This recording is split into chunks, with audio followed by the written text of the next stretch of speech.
Today, in the subject of the manufacturing technology, we are continuing limits, tolerance, and fits. System of the fits. Fit is an assembly condition between hole and shaft. A hole is there and a shaft is there.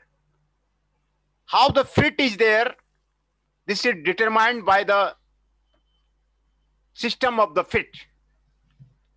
There is a hole, shaft is there, and there is a hole is there. How this is fit? This is known as the system of the fit. Hole, a feature enlarging a component. Shaft, a feature being engulfed by a component. This is known as the shaft. Current fit.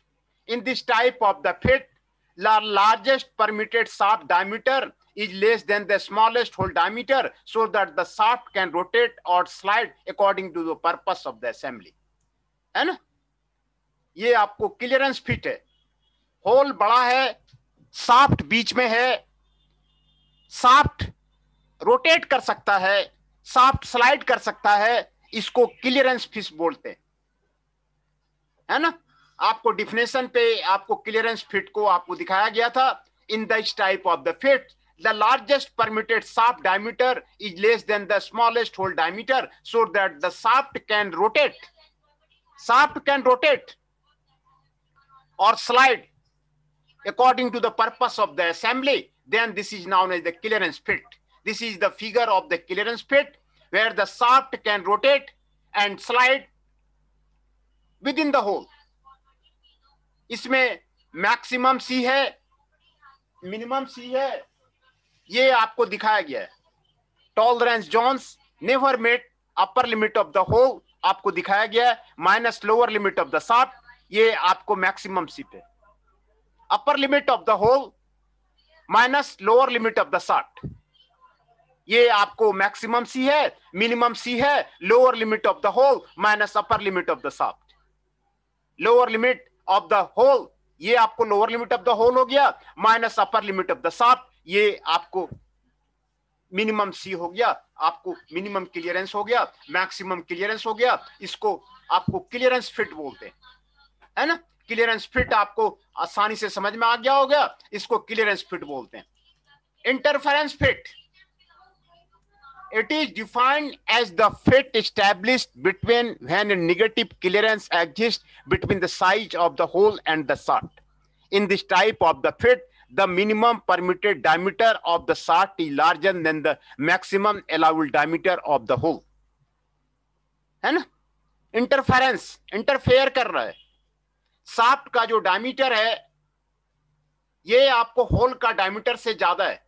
देखिए, shaft का जो diameter है, whole का जो diameter है, आपको यहां पे आपको ज्यादा है, तो इसको इंटरफेयर कर रहा है, इंटरफेरेंस किट कह रहा है. ये आपको बीरिंग बूसेस जो लगाए जाते हैं, की और क्यूवेज जो लगाए जाते हैं, वो आपको इंटरफेरेंस फिट का आपको एग्जांपल है. बीरिंग बूस जो गाड़ी में फिट किया जाता है, टाइट फिट होता है, इंटरफेरेंस फिट का आपको एग्जांपल है. की एंड क्यूवेज जो शाफ्ट में लगाया जाता है, वो आपको इंटरफेरेंस फिट का आपको एग्जांपल है. ये आपको टाइट फिट होता है, ये फिगर में आपको दिखाया गया है, ये होल का डायमीटर से आपको बड़ा होता है. In this type of the fit, the members are intended to be permanently attached. जब परमानेंटली अटैच करना है,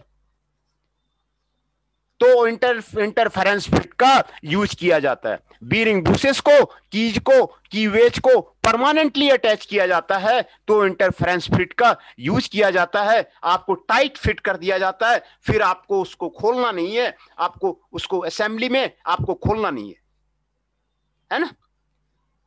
जो maximum one lower limit of the hole, lower limit of the hole minus upper limit of the shaft, ये upper limit of the shaft वो आपको दिखाया गया है. आपको upper limit of the shaft, ये आपको मैक्सिमम वन होगा. मिनिमम आई आपको upper limit of the hole, है ना? Upper limit of the hole minus lower limit of the shaft, ये आपको मिनिमम आई होगा. ये इसको इंटरफेरेंस फिट कहते हैं. जिसमें कि परमानेंटली जो है असेंबली में अटैच कर दिया जाता है, इसको इंटरफेरेंस फिट कहते हैं। एग्जाम्पल है बीरिंग बुशेस का, की एंड क्यूएच का। दूसरा है ट्रांजिशन फिट। ट्रांजिशन फिट, जब देखिए होल का ये आपको मैक्सिमम साइज और इसका मिनिमम साइज दोनों के बीच में रहता है, तो इसको ट्रांजिशन जोन बोलते हैं। ट्रांजिशन जोन बोलते हैं, ट्रांजिशन जोन में असेंबली किया जाता है, इसीलिए इसको ट्रांजिशन फिट कहते हैं। In this type of the fit, the diameter of the largest allowable hole is greater than the smallest hole, but the smallest hole is smaller than the largest hole, such that a small positive or negative clearance exists between the shaft and the hole. है ना, clearance exist करता है। ये आपको clearance आपको दिखाया जा रहा है ना फिगर में, ये क्लियरेंस आपको एग्जिस्ट करता है, तो उसको ट्रांजिशन फिट बोलते हैं। एग्जाम्पल है coupling rings spigot in the mating holes. Coupling rings का जो असेंबली किया जाता है, कपलिंग किया जाता है, उसमें आपको ट्रांजिशन फिट का यूज किया जाता है। स्पाइगोट जो मेटिंग होल्स में है उसमें आपको ट्रांजिशन फिट का यूज किया जाता है। तो आपको मैक्सिमम सी जो है upper limit of the hole minus lower limit of the shaft, upper limit of the hole minus lower limit of the shaft, ये आपको मैक्सिमम सी इसको बोलते हैं। और मैक्सिमम आई का मतलब है lower limit of a hole and the upper limit of the shaft, इसको ये बोलते हैं। ये इस तरह की फिट को आपको ट्रांजिशन फिट आपको क्लियर किया जाता है, इसको ट्रांजिशन फिट आपको बोला जाता है ना। तो ये तीन तरह का फिट होता है, सिस्टम ऑफ द फिट होता है, ये आपको यहां पर बताया गया। Transition fit, entrance fit and clearance fit, है ना। ये सिस्टम ऑफ द फिट्स है।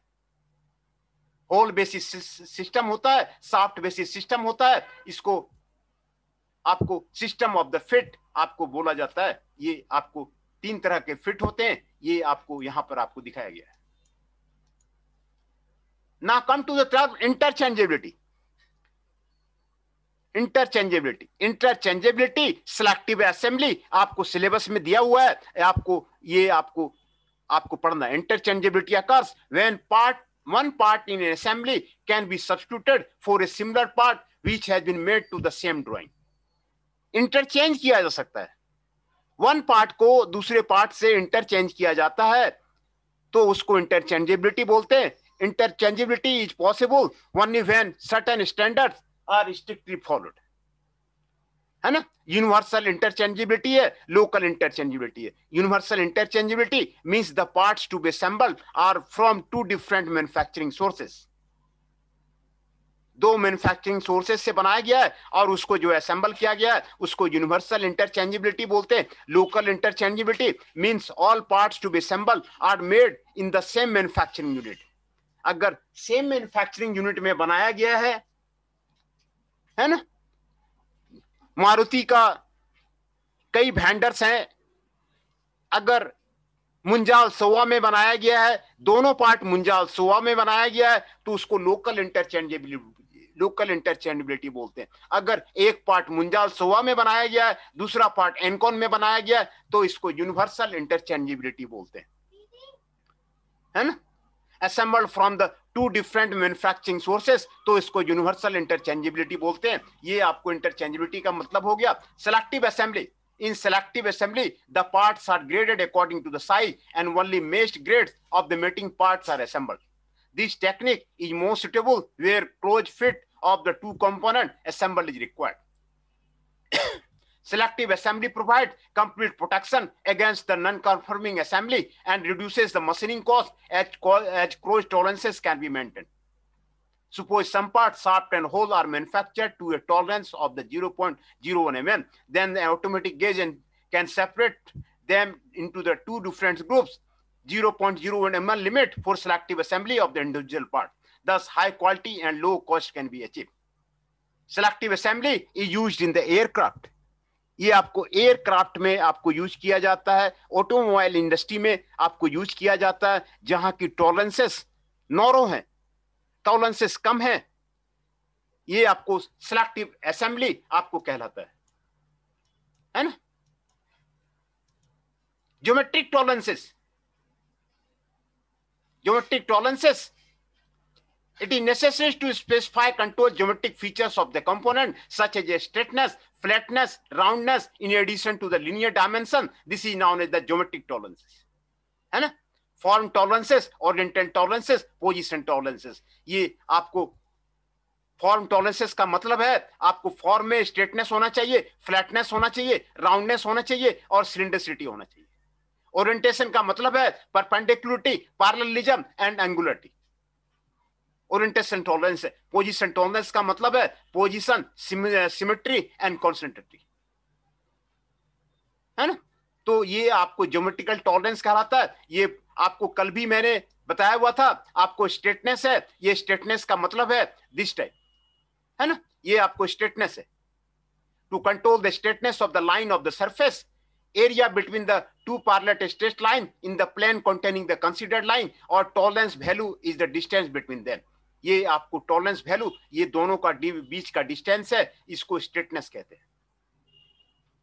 फ्लैटनेस का मतलब है to control the flatness of a surface. ये आपको टॉलरेंस जोन आपको दिखाया हुआ है. Area between two planes, tolerance value is the distance. हाँ बोलिए सर. आज आपकी क्लास नहीं है? आज क्लास नहीं है, क्यों सर? आज बस पांडे सर की क्लास थी, उसकी क्या नाम है, सिंधु सर की क्लास थी बस. अच्छा सर आज फ्राइडे है ना, बस उनकी क्लास होती है. Yes sir. अच्छा, तो उनकी क्लास चल रही है? जी सर. जब तो नहीं आ रखे बच्चे इधर. हाँ हाँ हाँ, तभी जो है बच्चे इसमें नहीं आ रहे, 4-5 बच्चे. तो क्या किया जाए अभी? जी सर. सर एंड कर दो सर, एंड कर दो. एंड करके ग्रुप में मैसेज कर दीजिए कि आज क्लास नहीं है. ठीक है, मैं एंड कर देता हूँ. ठीक है जी, ओके.